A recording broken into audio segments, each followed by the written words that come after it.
Ce matin, nous allons écouter encore la parole de Dieu. Et après la parole de Dieu, nous allons prier et prier encore. Amen. Le texte c'est servir l'Éternel, la clé de la bénédiction permanente. Gloire à Dieu. Gloire à Dieu. Servir l'Éternel, la clé de la bénédiction permanente. Alléluia. Est-ce qu'aujourd'hui on peut trouver les serviteurs de Dieu? C'est d'abord là, c'est la question. Est-ce qu'on trouve les serviteurs de Dieu? Il est vraiment difficile dans le monde actuel, avec le modernisme et tout ce que nous voyons, il n'est pas facile de trouver les vrais serviteurs de Dieu. Nous voyons les églises, les chapelles se multiplier, les dénominations se multiplier. Bien sûr, ces dénominations se multiplient, mais est-ce que Dieu est dans ces dénominations? Est-ce que Dieu est au milieu de ceux qui portent le nom des serviteurs de Dieu aujourd'hui? Et l'Église a fort dévié quelque part, parce qu'on a trouvé une classe de personnes qu'on appelle les serviteurs de Dieu. Comme si ceux qui sont dans, ne sont pas dans cette équipe-là, ne sont pas les serviteurs de Dieu. Peut-être ceux-là sont les serviteurs du diable. Et je vais vous dire ce matin que tout ce que Dieu appelle dans sa maison, c'est pour les mettre au service. Amen. Il n'appelle personne dans sa maison pour croiser les bras. Il n'appelle personne dans sa maison pour contempler les hommes. Il n'appelle personne dans sa maison pour venir regarder comment les autres progressent. Regarder comment les autres sont bénis. Il appelle tout le monde au travail. Mais aujourd'hui, nous sommes tellement engagés dans ce qui nous égale de Dieu, engagés dans la recherche d'argent. Plusieurs préfèrent rester devant leur comptoir pendant que nous sommes rassemblés ici. Plusieurs préfèrent aller chercher l'argent, marcher, vendre, au lieu de venir à la présence de Dieu pour recevoir la force, la révélation pour vendre demain, pour vendre après demain et pour travailler pendant la semaine. On ne trouve pas facilement les serviteurs du jour aujourd'hui. On trouve dans l'église des observateurs, des juges qui sont là pour porter ce pas critiquer. Ah, on ne fait pas telle chose, il n'y a pas d'amour, il n'y a pas quelque chose qu'on ne fait pas bien. Ils sont des juges très forts pour porter critique, mais très faibles pour servir Dieu. Incapables d'apporter une bonne idée, incapables d'apporter une bonne suggestion. Mais tu entends toujours, non, l'église là, depuis que Dieu t'a pris dans sa maison, s'il te pose la question ce matin, est-ce que tu es mon serviteur? Que nous diras-tu? Si Dieu te pose la question ce matin, est-ce que tu me sers? Quand je pose la question à certains, ils me disent, je prie. Si tu pries, c'est pour ton bien, mais si c'est pour le bien de Dieu. Si tu ne pries pas, les gens sont là, les gens adorent. Toi, tu pries parce qu'il y a des choses dans ta vie qui t'ont dépassé. Tu as des situations qui t'ont dépassé. Et c'est pour ça que tu es devant Dieu pour prier, pour que Dieu vienne changer ces situations. Et il y a d'autres qui me disent, je vais à l'église. Tu penses d'aller à l'église et servir Dieu. Tu vas à l'église pour ton bien. Le message que nous avons suivi, le message que nous avons suivi Bangui, le message que nous avons suivi, c'est pour le bien de Dieu. C'est pour notre bien. Que soit tu veux ça pour que tu vas à l'église, je sers Dieu. C'est pas servir Dieu. Nous voulons ce matin, il y a un peu de serviteurs de Dieu. Servir, c'est s'acquitter d'obligations, des tâches envers Dieu. Servir, s'acquitter des obligations et des tâches devant le Seigneur. Qu'est-ce qui est obligé que tu dois faire dans la maison de Dieu? Peut-être que tu ne sais pas. Qu'est-ce que tu es obligé? Qu'est-ce que tu es obligé de faire comme tâche? Nous voyons souvent les gens qui viennent aujourd'hui, il y a d'autres qui viennent à l'église sans Bible. Et comme les portables sont venus sur nous plusieurs, on a envoyé souvent à l'église avec le portable. Et c'est dans ce portable qu'on fait des remarques. Et quand on voit le portable, tout est parti.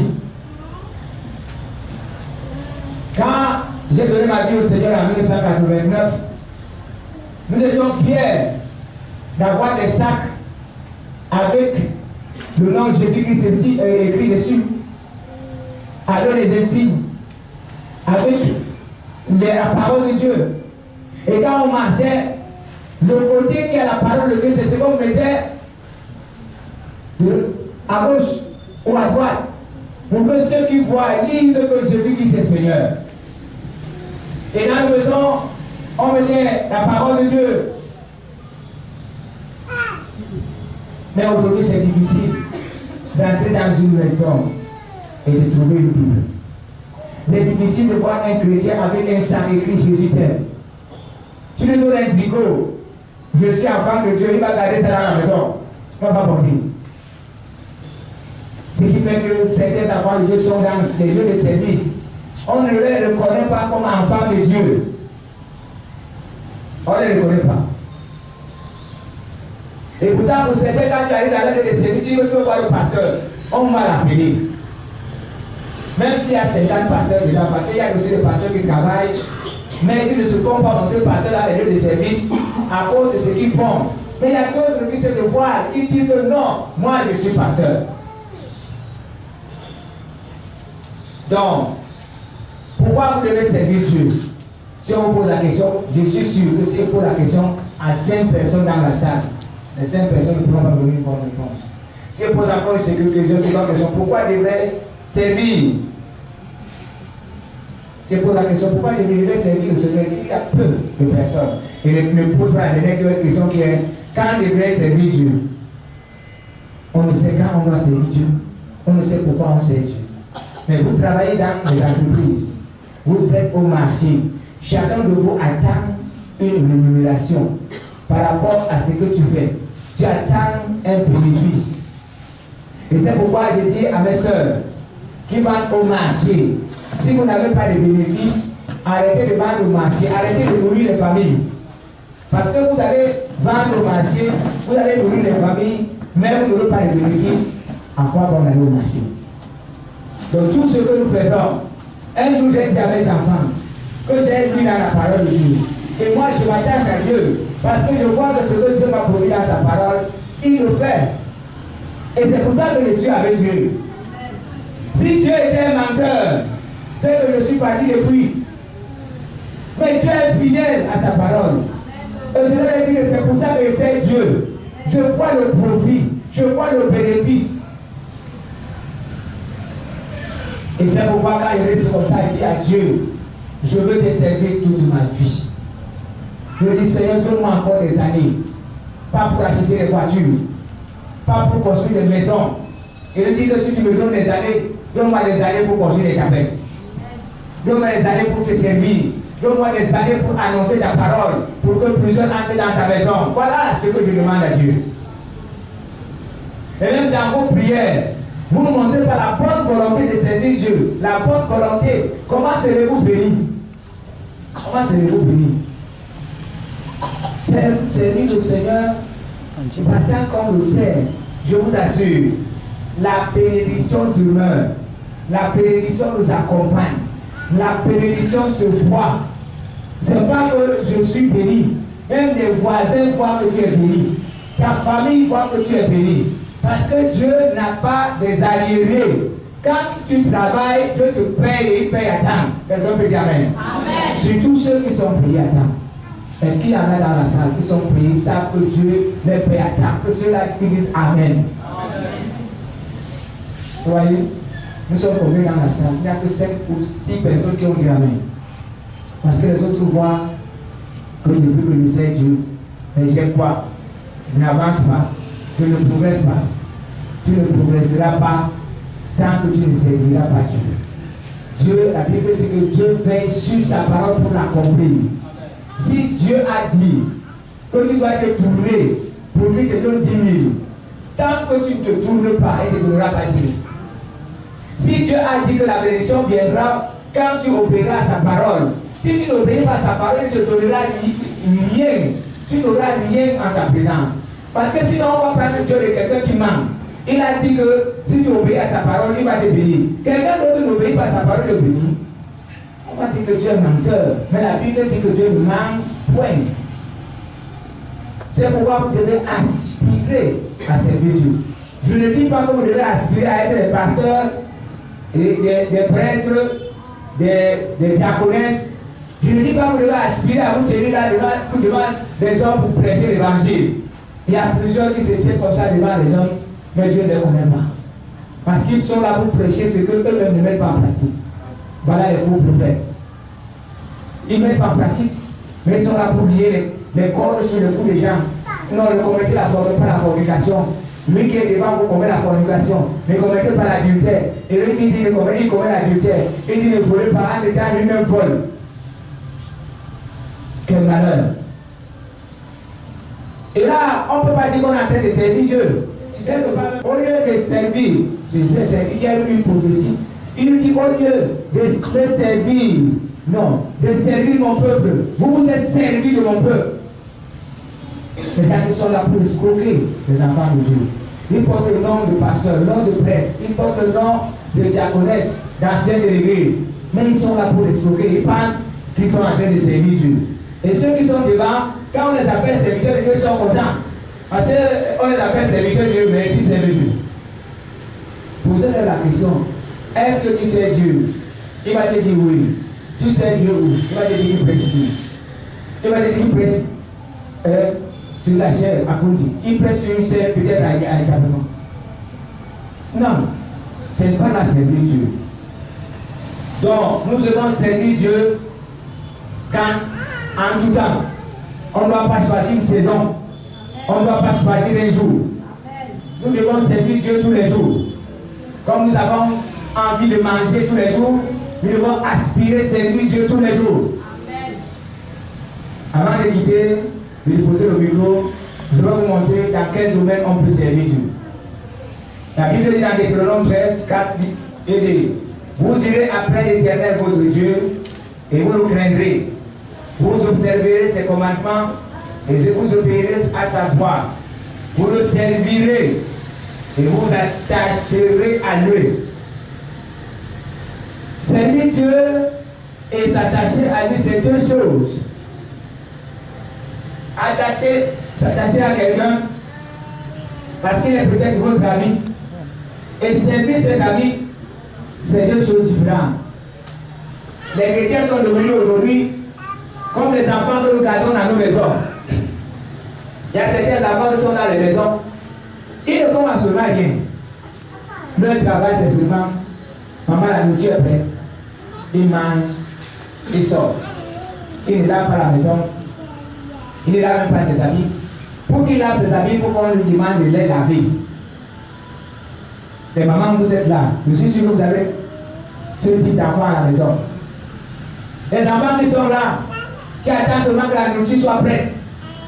Les enfants qui sont là, qui attendent seulement que papa les donne l'argent le matin. Mais ils ne font absolument rien. C'est ce que l'Église est devenue aujourd'hui. Les enfants qui veulent seulement consommer ce que Dieu a mis dans le monde. Les enfants qui veulent seulement voler la bénédiction de Dieu. Les enfants de Dieu qui sont seulement pour bavarder à ses oreilles tout le temps. Mais ils ne font absolument rien. Demande-leur de ce que cette semaine tu as fait quoi pour Dieu. Il va tourner sa tête. Il dit on avait un séminaire de prière de 4 jours. Est-ce que c'est servi Dieu? Sortez dans le rang de ce type d'enfant qui est dans la maison, qui ne fait absolument rien, qui mange seulement, qui salit le salon, qui est ce type d'enfant qui reste seulement devant la télé, qui est consommateur. Et il y en a dans l'église comme ça, ils consomment seulement. Ils consomment seulement. Et ils n'investissent jamais. Et ils ne font absolument rien. Comment serez-vous bénis? Comment serez-vous bénis? Vous aurez la bénédiction de Dieu quand vous serez en train de faire ce que Dieu vous a demandé de faire. Celui qui travaille dans une entreprise, pour qu'il ait une promotion, il faut qu'il fasse, qu'il aille au-delà de ce qu'on lui a demandé de faire. Sauf les entreprises où peut-être c'est la régie familiale. Mon secrétaire est mon cousin, l'autre est qu'on a fréquenté ensemble, non. Mais dans les entreprises bien structurées, pour que quelqu'un ait une promotion, il faut qu'il fasse, je veux dire, qu'il aille au-delà de ce qui est demandé. Donc on va dire que non, cet enfant-ci. Je pense que même dans les États-Unis, vous avez suivi qu'un enfant est en train de faire par exemple CM1. Le premier trimestre, le maître dit que non, ce n'est pas son niveau. Il faut qu'il aille au CM2 et qu'il compose au CP. Moi j'ai bien entendu parler. Un enfant atteint de CM1. Le maître dit que non. Son niveau est tellement élevé. Il faut qu'il aille au CE1. On l'envoie au CE2. Mais aujourd'hui, dans l'église, c'est difficile de trouver des enfants comme ça. On trouve seulement des enfants qu'on doit élever du CE, CE2. On dit que d'amener le CE1. J'ai déjà vu aussi. On dit que non. Son niveau n'est pas au CM1. Il a regardé où? Il doit reprendre la classe. Il doit rentrer au CM2. Au CE1, pardon. Un enfant qui a été de faire CM2, on dit que non, ça ne vaut pas la peine, il ne comprend rien. Ramenez le CE2. J'ai bien entendu parler. Et c'est comme ça que les enfants de Dieu sont aujourd'hui. Plusieurs sont comme ça. Tu ne verras pas quelqu'un faire ce qui est au-delà de ce qu'on nous demande. Tu verras toujours c'est quelqu'un qui a train de se plaindre. Et pendant qu'il est en train de se plaindre, il ne fait que rentrer. Il n'avance pas. Il ne progresse pas, il ne fait rien pour Dieu, il ne fait absolument rien. Mais il porte le nom d'enfant de Dieu, il porte le nom de serviteur de Dieu. Quand on appelle quelqu'un militaire, c'est quelqu'un qui sait manipuler l'âge. On peut l'envoyer en guerre. Oui, quand on appelle quelqu'un médecin, ça veut dire que c'est quelqu'un qui peut consulter un malade et lui prescrire un produit. On appelle un pharmacien, c'est quelqu'un qui peut vendre le produit à la pharmacie, les produits pharmaceutiques. Si on a dit que c'est un cultivateur, ça veut dire que c'est quelqu'un qui fait des champs. Mais dans l'église, tu portes quel nom? Et tu as besoin de la bénédiction. Bien sûr qu'on nous a prêché que la bénédiction d'Abraham, la bénédiction d'Isaac, c'est notre bénédiction. Mais comprends, frère, que tu ne peux pas avoir cette bénédiction si tu ne mets pas la main dans la pâte. Si tu es un observateur, tu es seulement celui qui porte le bénédiction aux autres. Tu es seulement celui qui regarde les autres. Tu ne seras jamais béni. Et jamais. Tu ne seras pas béni. Tu ne seras pas béni. Tu vas pleurer. Seigneur, bénis-moi. Seigneur, aide-moi. Et ce qu'il y a encore des enfants de Dieu malheureux aujourd'hui, parce qu'ils ne veulent rien faire. Si paresseux qu'ils sont, ils pensent que les prières doivent changer leur vie. Ils pensent que c'est à travers les prières qu'ils doivent devenir riches. Ils pensent que c'est à travers les prières que les situations, des choses même qu'ils doivent faire eux-mêmes. Dieu doit venir faire à leur place. Je vous ai toujours dit qu'il y a des choses que nous devons faire. On n'a pas besoin de la prière. Nous n'avons pas besoin de la prière. Mais il y a des choses que c'est Dieu seul qui peut. Parce que c'est au-delà de nous, au-delà de nos forces, au-delà de notre sagesse. Nous devons prier maintenant pour que Dieu nous vienne en aide. Mais si vous étiez seulement là pour prier, dormez chez vous, demandez à Dieu pour vous trouver le travail. Entre temps, et regarde, les païens qui se lèvent le matin, qui déposent leurs dossiers partout. En détail, les païens qui sont assis devant l'ordinateur, sont en train d'envoyer leurs dossiers par email. Et vous êtes en train de dormir et vous demandez à Dieu de vous trouver le travail. Il y a votre esclave.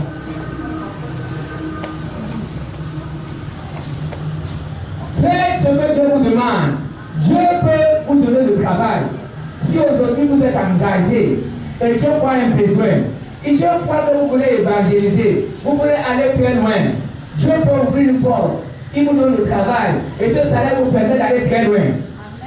Si vous avez envie d'investir dans l'évangélisation et Dieu voit que vous avez utilisé vos pieds pour aller annoncer, pour aller distribuer les traités et vous voulez aller plus loin, Dieu peut vous donner un travail pour que vous allez très loin. Pour que cet argent vous aide. Parce que dans le salaire que Dieu donne, il peut vous donner de l'argent. Il y a beaucoup de personnes qui pensent seulement que Dieu peut leur donner de l'argent. C'est seulement l'argent. Même ceux qui donnent les dîmes et les offrandes, ils attendent que Dieu nous donne leur argent. Qui vous a dit que c'est seulement l'argent que Dieu peut vous donner?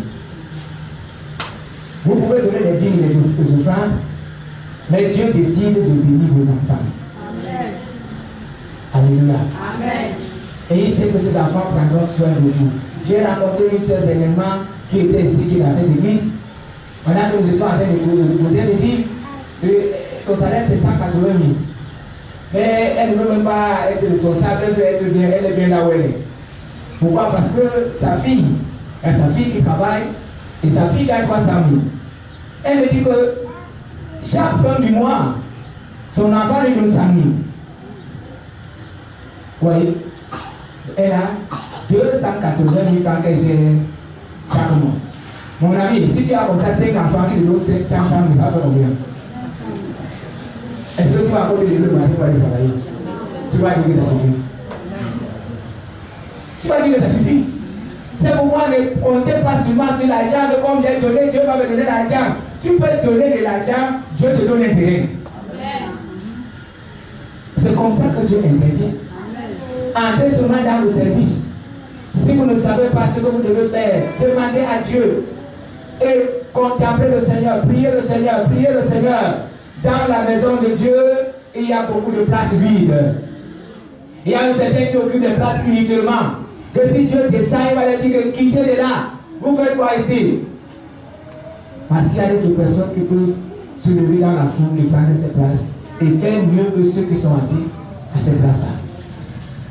C'est pourquoi nous devons, gloire à Dieu, marcher avec le Seigneur. Dans Matthieu, nous allons voir ce que Jésus a reproché, a dit qu'il devait reprocher aux gens au dernier jour, en ce qui concerne le service. Matthieu 25, verset 34 à 40. Alléluia. Alors le roi dira à ceux qui seront à sa droite, venez, vous qui êtes bénis de mon Père, prenez possession du royaume qui vous a été préparé dès la fondation du monde. J'ai eu faim et vous m'avez donné à manger. Quelqu'un peut dire Amen? Voilà une manière de servir Dieu. J'ai eu soif et vous m'avez donné à boire. Quelqu'un peut dire Amen? J'étais étranger et vous m'avez accueilli. Amen. J'étais nu et vous m'avez revêtu. Amen. J'étais malade et vous m'avez visité. J'étais en prison et vous êtes venus vers moi. Les justes lui répondront, Seigneur, quand avons-nous vu avoir faim et t'avons-nous donné à manger ou avoir soif et t'avons-nous donné à boire? Quand avons-nous vu étranger et t'avons-nous recueilli ou nu et t'avons-nous vêtu? Quand avons-nous vu malade ou en prison et sommes-nous allés vers toi? Et le roi leur dit, répondra, je vous le dis en vérité, toutes les fois que vous avez fait ces choses à l'un de ces plus petits de mes enfants, c'est à moi que vous les avez faites. Amen. C'est ce qui est difficile de faire. À donner à quelqu'un la nourriture quand il a faim. Il y a certains qui préfèrent jeter à manger. Et vous pouvez, quand tu arrives chez eux, tu connais la porte, pense en train de manger, on déplace d'abord les plats. Tu viens, tu t'assois, dès que tu pars, on met la nourriture à table.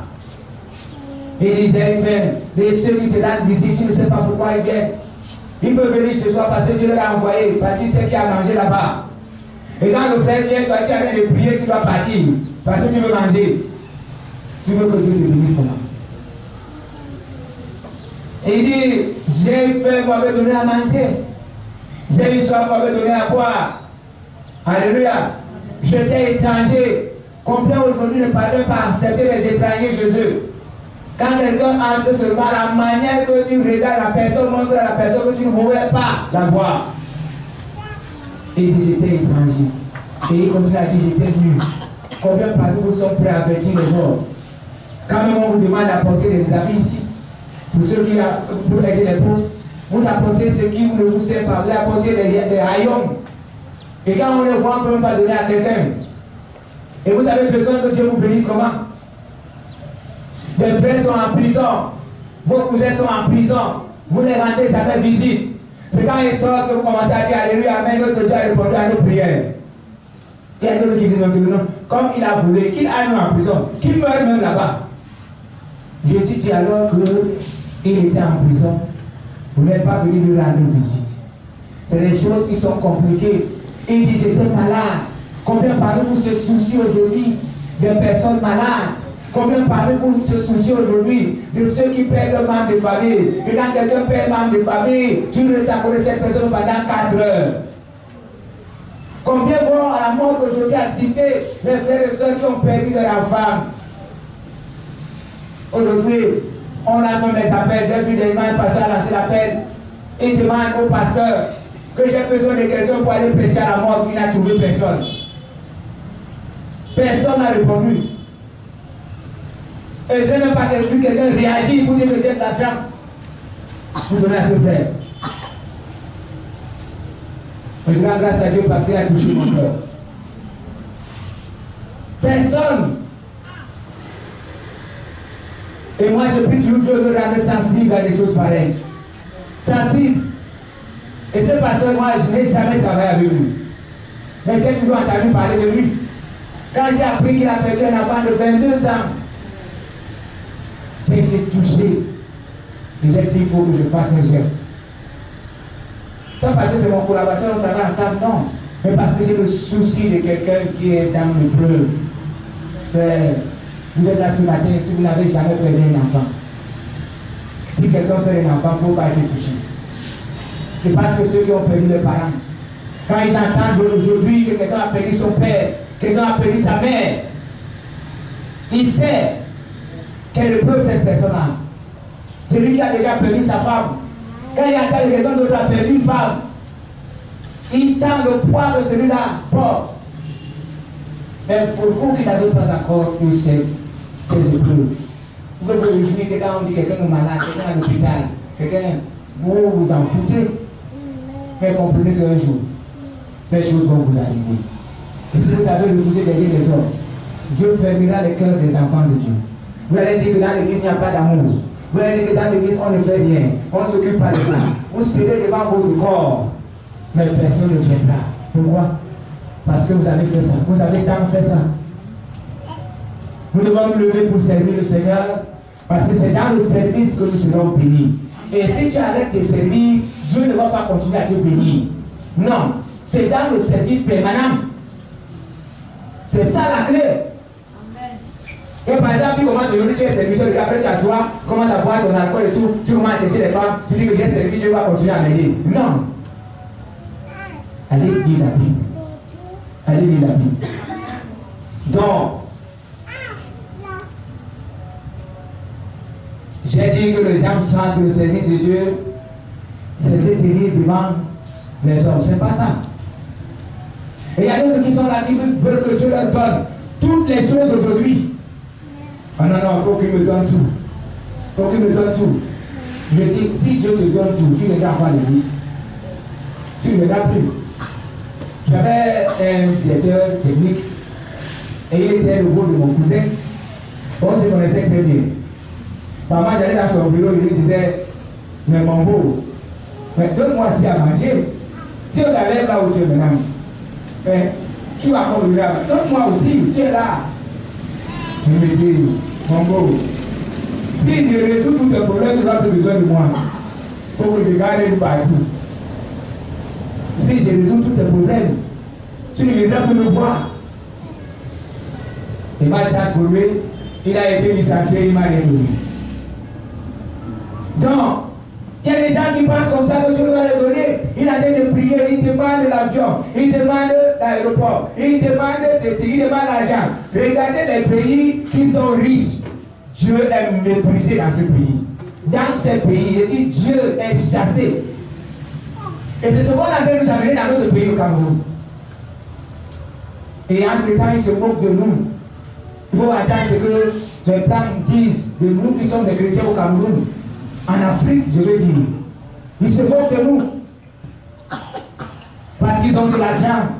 Quand ils ont besoin de manger, c'est la carte. Il va à l'hôpital, la carte, l'assurance. Il a besoin d'argent, le prêt. Il a besoin d'une voiture, le prêt. Il se dit que mais, Dieu dit c'est la quoi. Mais ils oublient qu'il y a un travail qu'il faut faire. Parce que nous nous préparons pour entrer au paradis. Quelle que soit la richesse. Si je tiens à dire qu'il sera difficile pour un aller dans le ciel, c'est cette qualité de riches qui pensent qu'ils ont tout. Ils sont là, ils pensent qu'ils ont tout. Ils n'ont plus besoin de rien. Mais je vais vous dire une chose. Quand leur souffle est ennuyé, ils commencent à chercher tout. Vous avez vu dernièrement pour nous, on a fait trembler les blancs. En étant, nous on s'embrassait ici, ils étaient là-bas. C'était devenu la guerre. Les cadavres étaient couchés. Les gens étaient tremblés, ils ne savaient plus quoi faire. En étant, les Africains continuaient à adorer leur Dieu. Alléluia. Amen. Alléluia. Amen. Pendant que le souffle était en danger, il y a certains pays qui ont organisé des moments de prière. Certains présidents qui ont lancé l'appel. Alléluia. Amen. Si vous avez suivi le président américain, lui il a dit qu'on ouvre toutes les églises. Et que si on les ouvre, pas Dieu nous va les ouvrir. Les présidents ont demandé d'ouvrir les églises. Ceux qui comprenaient qu'il n'y a que Dieu pour les aider dans cette situation ont demandé de ne pas fermer les églises et de permettre aux gens de prier. Et les usines ont fermé. Il y a certaines usines qui ont licencié des personnes. Jusqu'à présent, ces personnes n'ont pas retrouvé le travail. Les gens ont commencé, même ceux qui n'allaient pas à l'église, ont commencé à chercher l'église. Il y a des gens qui ne priaient pas, ils se mettaient en genoux, aussi le goudron et invoquaient Dieu. Quand le souffle de vie de ceux qui disent que Dieu n'existe pas, c'est là en danger, ils chercheront Dieu. C'est pourquoi nous voyons que dans la famille, quand le deuil entre, on ne veut pas la parole de Dieu, nous sommes des chrétiens. Ils ne vont pas à l'église. Mais quand la mort entre là-bas, tu entends que qui va faire la messe à la mort? Et ça, ils ont dit qu'ils n'ont pas besoin de Dieu. Qui va faire la messe le soir? Qui fera la messe au village? Et pour d'autres, on fait un budget, un grand budget pour celui qui va faire la messe à la mort, celui qui va faire la messe à la veillée et celui qui ira au village. Les collègues sont allés une fois à la mort et c'était pour la levée du corps d'un chrétien qui était éprouvé. Quand ils ont terminé, il y avait une famille qui attendait un prêtre. Et le prêtre n'est pas venu. Pendant que les collègues sont sortis, ils ont suivi les collègues, pardon. Nous sommes bougés là maintenant. Est-ce que vous pouvez faire la messe? Supplier. Ils ont dit qu'on ne connaît même pas. On dit pardon. Parce que cela, vous voyez, c'est comme si vous voyez que si on ne fait pas la messe là-bas, la personne n'ira pas au ciel. Les frères aussi, humblement, ont fait la messe. Donc ils ont fait le culte là-bas. Et après, quand ils voulaient sortir, ils ont voulu négocier. Que les frères aillent à la veillée. Négocier, leur donner de l'argent pour qu'ils aillent au village.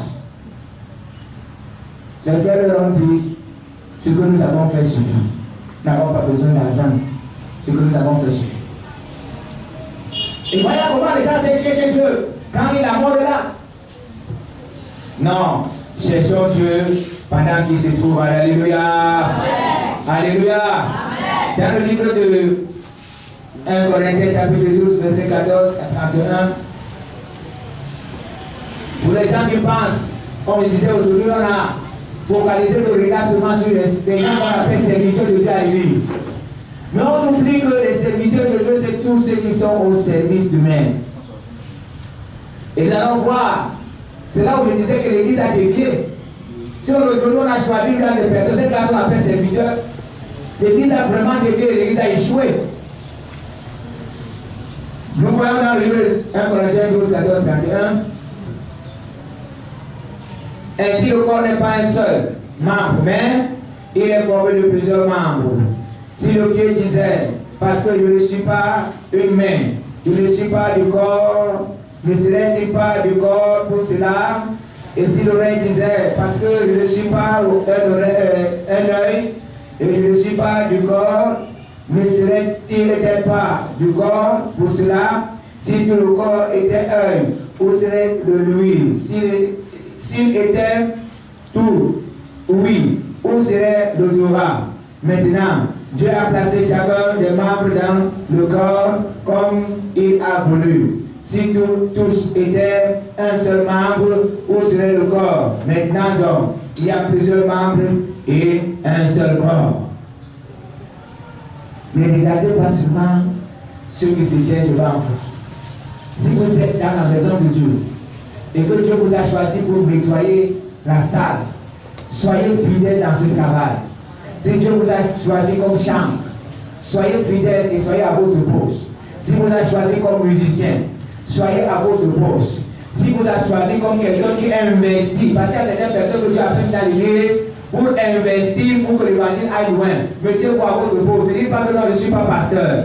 Si Dieu vous a choisi pour honorer la salle, ordonne la salle. Si Dieu t'a choisi pour nettoyer les toilettes, nettoie tes WC convenablement. Ne regarde pas que non, c'est pourquoi c'est moi qui suis les caca. C'est Dieu qui t'a choisi. Fais ça bien. Et pendant que Dieu sera en train de faire ça, la main de Dieu sera en train de t'accompagner. Alléluia.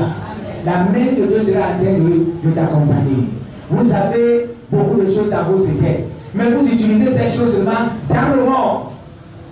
Aujourd'hui, l'Église vit comme s'il n'y a pas des intellectuels. C'est comme s'il n'y a pas des techniciens. Comme s'il n'y a pas de femmes sages. Pourquoi? Parce que vous ne voulez pas servir Dieu. Comment serez-vous bénis? Comment Dieu fera pour vous bénir? Il y a ce que Dieu nous demande de lui donner. Quand même il vous demande de lui donner certaines choses, vous ne le donnez pas. Vous pensez que Dieu va vous bénir comment? J'ai dit qu'il y a certains parmi vous. Je prends l'exemple de cette chapelle que nous avons conçue. Pendant quand nous étions bloqués quelque part, Dieu a envoyé, je prends l'exemple du chaînage. Quand nous sommes arrivés au niveau du chaînage, il n'y avait plus de techniciens. Nous avons fait la campagne sur la cour. Un maçon a donné sa vie au Seigneur. Quand ce maçon est entré à l'église, dès qu'il a terminé de faire le chaînage, il est sorti. Jusqu'à ce jour. Et celui qui nous a aidé à tourner, qui était comme le technicien, quand lui m'a terminé de tourner, il est parti. S'il y a certaines personnes que Dieu appelle pour certaines missions, il dit fais, restez là. Mais il y a d'autres qui certains quand ils font terminer de faire, ils sortent. Et pourtant la bénédiction de Dieu est devant. La bénédiction de Dieu est à quelque part. La bénédiction de Dieu est devant eux. Ils préfèrent sortir pour rentrer dans le monde. Là où vous êtes à certains parmi que Dieu a choisi pour investir dans cette œuvre. Investir. Et si vous changez l'idée de Dieu et vous voulez seulement être pasteur, Dieu ne vous a pas appelé pour être pasteur.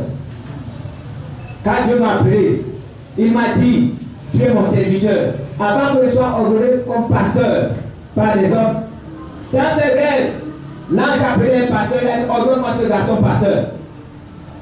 Et je me suis mis à genoux, l'ange était en train d'observer, il a en train d'écouter ce qu'il disait. Il m'a ordonné pasteur dans le rêve. Quand Dieu décide de te lever, même si les hommes ne te lèvent pas, tu es déjà élevé. Amen. Tu es élevé. Amen. Si Dieu t'a confié une tâche, même si les gens ne comprennent pas ce que tu fais, fais.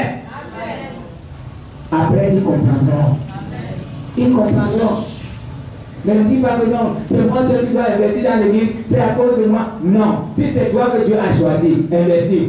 Si c'est toi que tu as choisi, maintenant que tu as dit, tu dois aller annoncer l'évangile partout. Va annoncer, ne regarde pas derrière, va annoncer l'évangile. Si c'est toi que tu as choisi pour que tu apportes à manger dans le peuple de Dieu pour les orphelins et les veuves, apporte à manger pour les veuves. Voilà des manières dont vous pouvez utiliser pour servir Dieu. Allez dans le livre de Matthieu chapitre 5, lisez encore, vous allez voir le service que Dieu demande là-bas. Et c'est sur ça que Jésus reprochera les gens au dernier jour.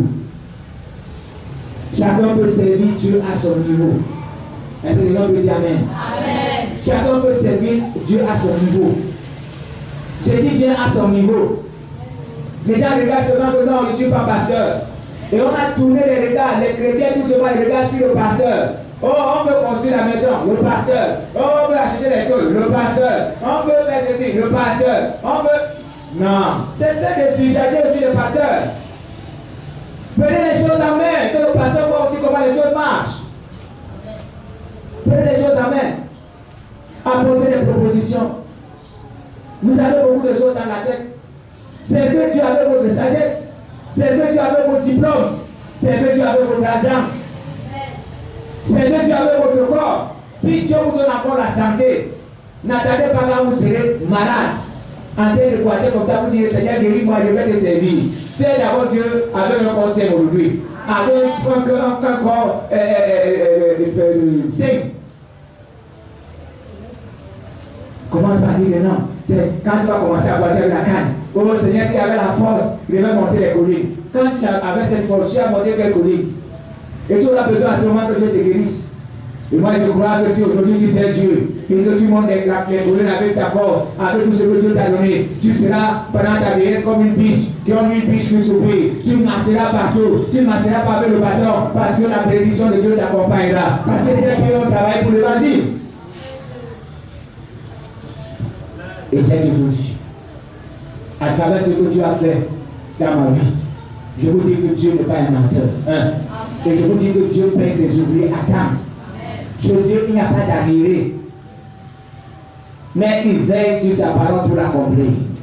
Il veille sur ce qu'il a dit pour accomplir ce qu'il a dit dans ta vie. Il ne peut pas faire dans ta vie ce qu'il n'a pas dit. Parce que tout ce que nous devons faire dans la parole, tout ce que Dieu doit faire pour nous est dans la parole, qu'est la Bible. Dans 1 Corinthiens chapitre 16, là où je confirme que chacun peut servir Dieu à son niveau. Et je dis, regardez ce que le frère a dit ici, que les chrétiens n'étaient pas pauvres. Et pendant qu'il était en train de parler, j'ai pensé à ce verset. Dans le livre de 1 Corinthiens 16, 2, il dit que chacun de vous, il a dit chacun de vous, il n'a pas dit que les riches. 1 Corinthiens 16, 2, que chacun de vous, le premier jour de la semaine, met à part chez lui ce qui pourra, selon quoi? Sa pauvreté. Selon quoi? Sa prospérité. Donc je confirme. J'ai pensé à ce verset pendant qu'il parlait. Selon sa prospérité. Afin qu'on n'attende pas mon arrivée pour recueillir les dons. Il y a certains qui attendent que le pasteur soit là pour donner une fois l'offrande. Il y a mon cousin qui est allé une fois à l'église. Il me dit que pendant qu'il voulait danser ses offrandes, il a vu comment mon seigneur était en train de regarder le trône. Il a dit non, tu vois, il a donné 5 000 francs de pouvoir. Il a remis les 5 000 francs dans la bouche, il a dit 10 000. Il y a des gens qui font ça. Si je dis maintenant qu'on doit donner les offrandes, on les met sur la table. On aura une offrande ce matin. Je suis sûr qu'on n'a jamais eu une offrande comme ça, on n'aura jamais. On va regarder dans les registres, on va voir qu'on n'a jamais eu une offrande comme ça. Mais ça, c'est de l'hypocrisie. C'est de l'hypocrisie. Il dit chacun selon quoi? Sa prospérité. Je suis aussi allé dans une autre église. J'ai vu, il y avait un homme de Dieu là-bas. Et là-bas, on mettait l'offrande dans la paume de sa main et c'est lui qui mettait dans le trône. Ah, vous dites, c'était sa méthode. Quand les souverains des hommes étaient assis au fond de la salle, tu venais mettre l'offrande dans la paume de sa main et il mettait dans le trône. Est-ce que tu peux mettre n'importe quoi? Mais il y a une femme qui a eu le courage.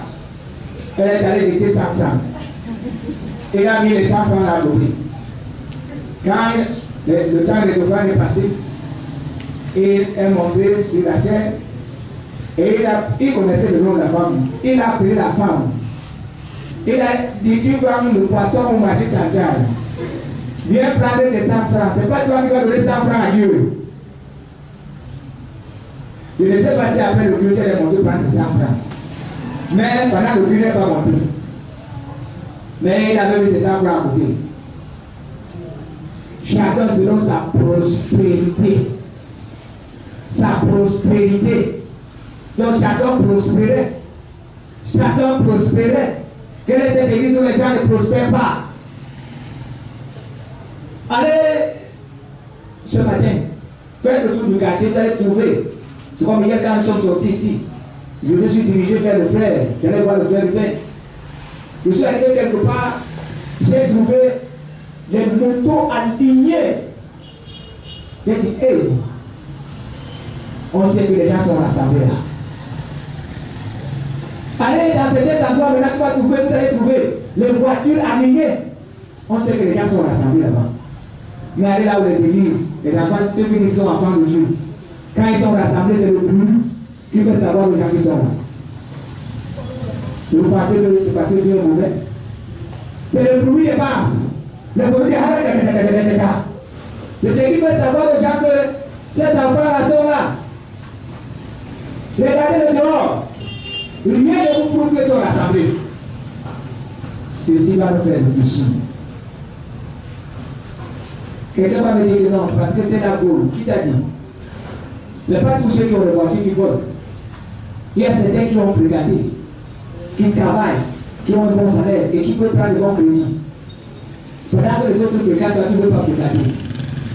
Et vous êtes là pour penser que vous allez aller au ciel comme les éperviers qui ont et que les choses de la terre ne sont pas besoin. En étant vous montez sur les motos de ceux que vous dites qu'ils volent. Les gens qui fabriquent du pain à la boulangerie, il y a certains même qui sont des secteurs de mangeons de leur pain. Allez au marché, vous allez trouver les grandes boutiques, il y a certains qui ont vendu leurs enfants, mais vous allez acheter du pain là-bas. Dans le temps, vous êtes là pour dire, mais une autre site, vous allez à Bruxelles, comme les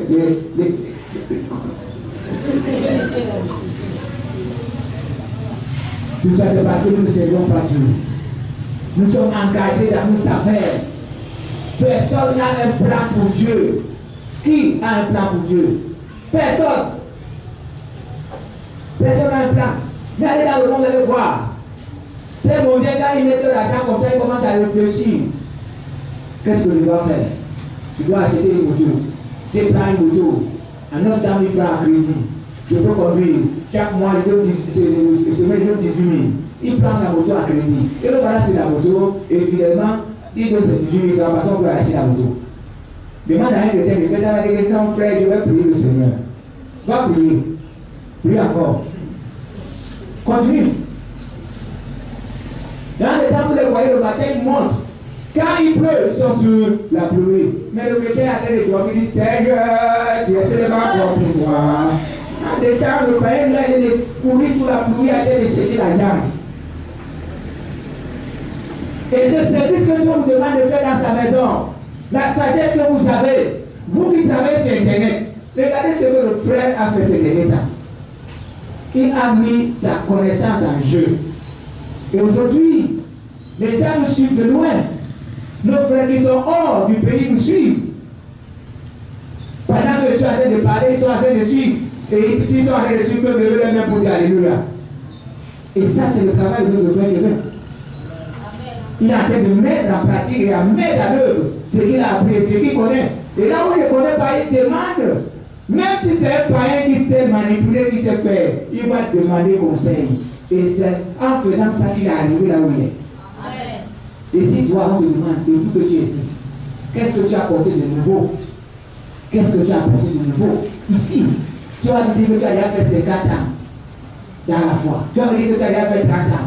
Tu vas me dire que tu as déjà fait 20 ans. Tu vas me dire que tu as déjà fait 10 ans. Tu vas me dire que tu as déjà fait depuis 2004 tu es ici. Mais qu'est-ce que tu as apporté de neuf? Vous attendez toujours le pasteur qui apporte des idées. Le pasteur vous pousse à aller témoigner. Pour que je parle, si je parle maintenant, je le dis pour appeler les tétés à la sortie. Les gens vont parler des tétés. Si je le dis, ils ne parlent pas. Quel service vous rendez à Dieu? Quel service? Moi, j'ai fait des tours dans les villages. Je pense à quelqu'un qui est au fond de la salle. On a fait des tours dans les villages. On a annoncé la bonne nouvelle. On a vu comment la main de Dieu nous accompagnait. On a vu comment la main de Dieu nous a aidés. Mais aujourd'hui, si tu dis à quelqu'un de va au village, on va dire que non, frère. Et en détail, il faut le nom de missionnaire. La part de mission, c'est seulement à toi. Tu attends, pasteur, missionnaire, tel. Il n'a jamais traversé Douala, mais il parle de mission. Accepter de faire des missions. Je pense que nous sommes allés en Rome. J'étais avec Joseph. Nous avons fait une campagne. Le premier jour, 37 personnes ont donné le Seigneur. Deuxième jour, 72 personnes. 72. Et c'est pour ça que j'aime l'émission. Nous sommes allés en Gambie. Ceux qui étaient à Rome, quand ils sont venus voir ce que Dieu a fait en Gambie, ils ont suivi le pardon, revenez. Nous avons vu en Gambie, pendant que nous avons accès à la fin de la campagne, on a terminé de prêcher, après on a commencé à prier pour les malades. Et il y avait une fille là, elle était vraiment hantée. Tous les pasteurs sont venus prier. Et ils ont transpiré. Après ils ont dit, portons la fille à l'église. Je leur ai dit que moi je n'ai jamais fait ça. La fille là doit être délivrée sur place. Je pense que tu étais là. Il était là, voilà, témoin. Il a dit que la fille doit être délivrée sur place. On ne doit pas l'apporter. On dit non, frère, on a déjà perdu les tailles, on ne l'apporte pas. Je suis venu prier après, Dieu me dit, chasse tous ceux qui sont amoureux de toi. Chasse-les. Tous ces pasteurs qui étaient à demander de quitter. Demandez-lui, on n'a même pas fait 3 minutes. 3 minutes de prière. Ta fille a été délivrée sur place. Pourquoi il m'a demandé de chasser ceux qui sont à côté de moi? C'est sûr que parmi ces personnes, il y a des fois, les gens qui sont sales, les gens qui sont sales, les gens qui sont sales. Il dit, dégagez-les. Et c'est bien devenu aussi, quand c'est fort, si on ne m'appelle pas, tu vas voir comment il fait la main. On vient chercher le frère Gagné. Quand je suis occupé, on dit quand c'est fort, ils ont attaqué, ils n'ont pas pu. S'ils ne veulent pas me chercher, ils se trouvent que je suis occupé à faire de prêcher, on prend Gagné, on l'amène. Dès que Gagné arrive, il chasse le mauvais esprit sort. Il regarde. Tout le monde n'avait pas un autre Dieu. Mais on était engagé à servir Dieu. C'est sûr que Dieu voyait que nos vies étaient différentes des vies de ceux-là. On fait environ 100 km, on est en train d'aller chercher les âmes. Et Dieu se manifestait à travers nous. Avez-vous besoin de servir Dieu? Voulez-vous marcher avec le Seigneur? Voulez-vous que le Seigneur vous accompagne par des miracles? Il ne va pas vous accompagner par des miracles quand vous êtes assis. C'est quand vous serez debout. Il ne vous bénira jamais pour rien. Il vous bénira quand vous ferez quelque chose. Et là où sa grâce descendra sur vous. Et il ne maintiendra jamais la bénédiction en vous si vous ne continuez pas à le servir. Si vous ne servez pas Dieu, ça vaut pas la peine. Alléluia. La Bible dit dans Actes 25, il y a plus de bonheur à donner car ce n'est pas seulement pour l'argent. Même quand vous donnez vos efforts, il y a plus de bonheur quand vous donnez.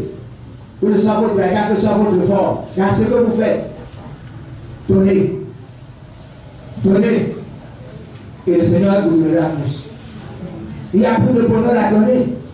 Les soeurs qui sont là, qui ne veulent jamais contribuer quand elles se marient. Les soeurs qui sont là, qui ne veulent jamais contribuer quand quelqu'un est décédé. Les frères et soeurs qui sont là, qui ne veulent jamais contribuer quand on dit qu'un frère est à l'hôpital.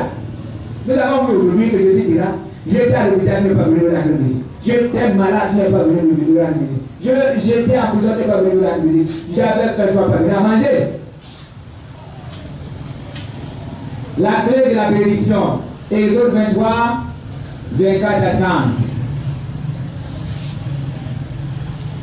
Tu ne te procéderas point devant leur Dieu. Et tu ne les serviras point. Alléluia. Alléluia. Tu n'imiteras point ces peuples dans leur conduite, mais tu les détruiras. Et tu briseras leurs statuts. Vous servirez l'Éternel, votre Dieu, et il bénira votre pain et vos eaux. La condition est quoi? Vous servirez. Il bénira quoi? Votre pain et vos eaux. Et j'éloignerai les maladies du milieu de vous. Quand vous servirez l'Éternel. Est-ce que les gens peuvent dire Amen? Est-ce que les gens peuvent dire Amen? J'éloignerai la maladie du milieu de toi. Et il y aura dans ton pays ni femme qui avorte, ni femme stérile. Je remplirai le nombre de tes jours. J'enverrai ma terreur devant toi. Je mettrai en déroute tous les peuples sur lesquels tu arriveras. Et je ferai tourner le dos devant toi à tous tes ennemis. J'enverrai les frélons devant toi. Et ils chasseront loin de ta face les biens, les Cananéens et les Étiens. Je ne les chasserai pas en une seule année loin de ta face, de peur que les pays ne deviennent un désert et que les bêtes des sangs ne se multiplient contre toi. Je les chasserai peu à peu, loin de ta face, jusqu'à ce que tu augmentes en nombre et que tu puisses prendre possession du pays. Quelqu'un peut dire Amen. Vous voyez que Dieu dit, j'enverrai les frélons. Et le problème est qu'il va terrasser les ennemis d'Israël. Mais la condition est que quand Israël obéira et quand Israël le servira. Alléluia. Obéir et servir, c'est deux choses. Quand Israël obéira et Israël le servira. C'est là où il payera son pain. Si aujourd'hui tu mendies, ce n'est pas la faute de Dieu. Si aujourd'hui tu glanes, si aujourd'hui tu es dans les poubelles, ce n'est pas la faute de Dieu. Si tu ne fais pas attention, tes enfants iront dans la poubelle. Même tes petits fils iront dans la poubelle. Quelqu'un peut dire Amen? Que notre Dieu est vivant, est-ce qu'on peut dire Amen? Dieu est capable de changer ta vie. Si tu te mets à le servir, Dieu est capable de te bénir, de maintenir cette bénédiction en toi. Amen. Alléluia. Amen. Alléluia. Amen. Alléluia. Amen. Il dit que c'est lui qui chassera la maladie. Combien parmi vous sont malades? Dieu ne peut pas laisser votre enfant soit malade parce qu'il a besoin de son service. Il voudrait que tu montes avec l'évangile.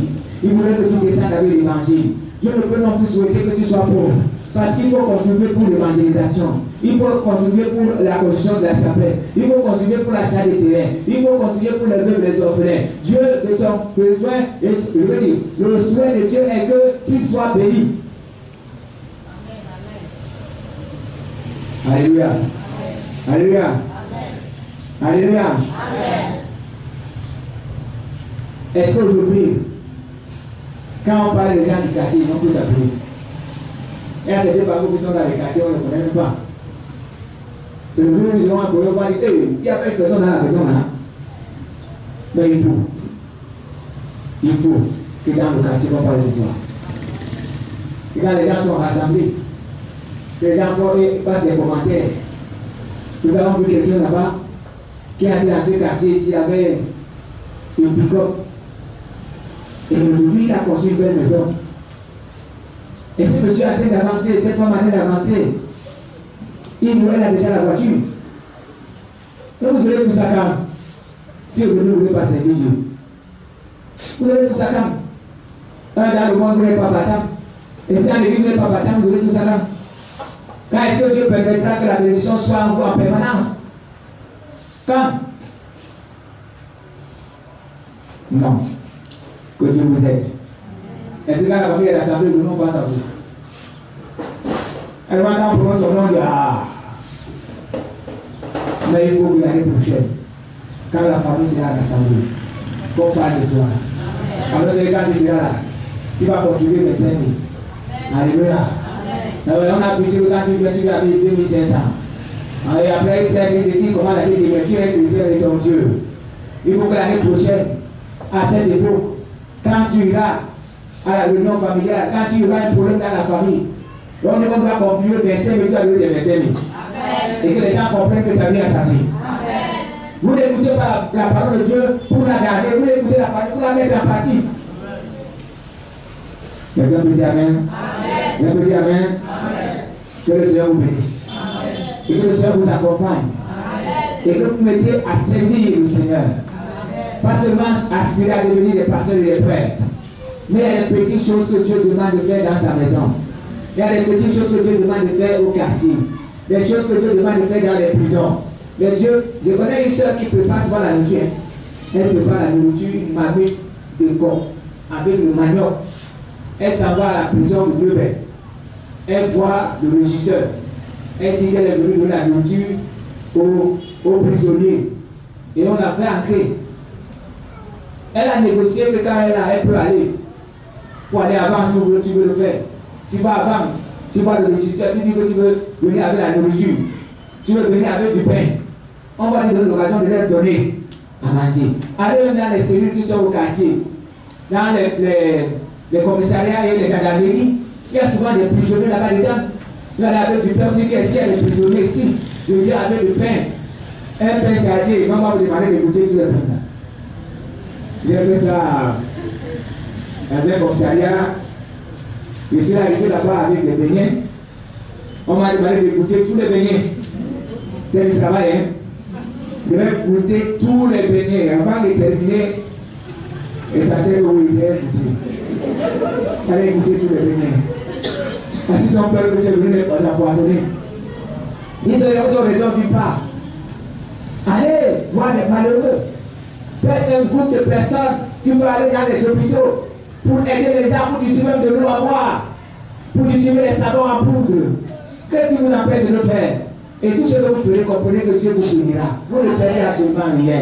Tout ce qu'on sème dans la maison de Dieu pousse. Et tout ce qu'on sème porte des fruits. Alléluia. Et donnez aussi vos efforts dans la maison de Dieu. Apportez votre sagesse, votre intelligence. Qu'est-ce que vous pouvez faire pour que l'évangile puisse aller loin? Qu'est-ce que vous pouvez faire? Que le Seigneur vous bénisse. Que le Seigneur vous bénisse. Vous allez baisser la tête et dire quelque chose à Dieu ce matin.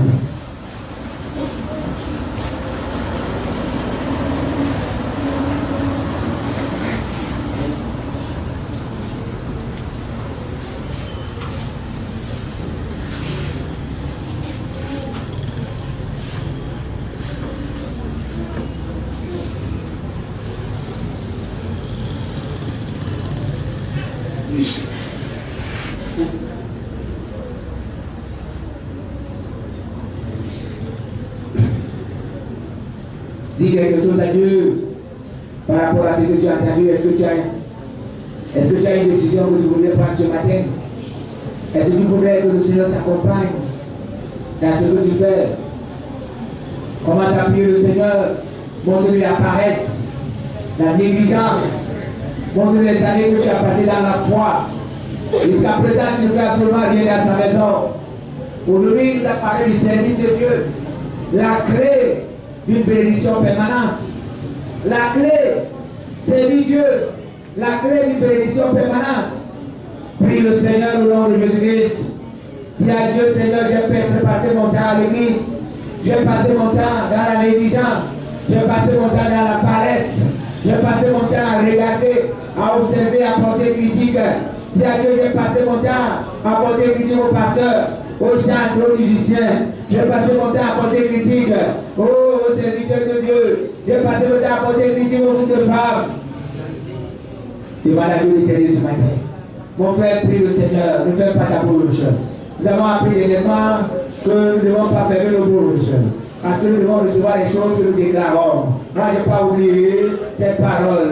Et celle que tu as reçue, aussi comme moi, on ne doit pas fermer la bouche, on doit prononcer des paroles, parce que nous devons recevoir ce que nos bouches déclarent. Au nom puissant de Jésus déclare. Commence à prier le Seigneur. Montre à Dieu ta paresse, montre à Dieu ta négligence, montre à Dieu ta manière de venir aux réunions. Peut-être tu viens et tu ne viens pas. Tu donnes et tu ne donnes pas. Tu assistes par moi et tu n'assistes pas. Tu fais ce que tu veux. Tu es tellement libre que Dieu n'a même plus le temps de te saisir.